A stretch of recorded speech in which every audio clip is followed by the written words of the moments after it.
Often when students come into the classroom, they're really struggling just with the language. They're doing their best with nouns and verbs and adjectives and trying to make sense of English itself.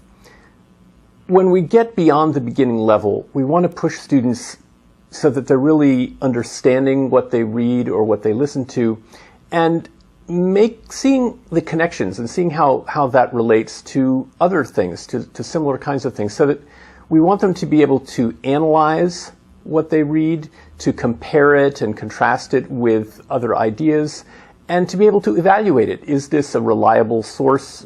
Is this just somebody's opinion? And so on. So the secret, I think, is to craft activities and assignments that are going to require students to do those things.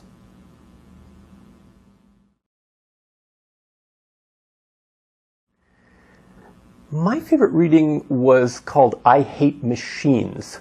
And it was in the unit where we were talking about, is it better to do things yourself or to have someone else do them?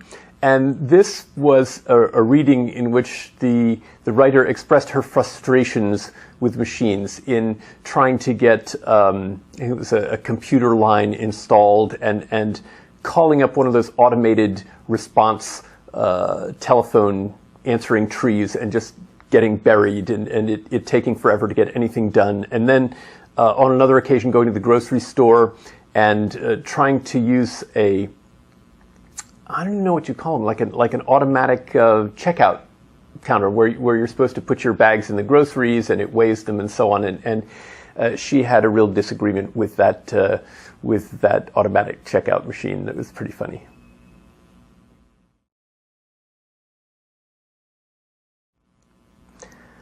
My favorite unit question was, I think it's in chapter 9, does everyone really need math?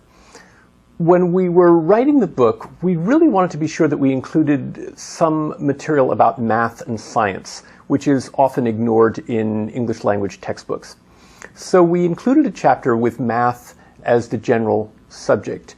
And one reading addresses that question from the point of view of some tribes, very remote tribes, who don't use numbers at all. I mean, they don't even count, and yet they manage somehow to get by in daily life.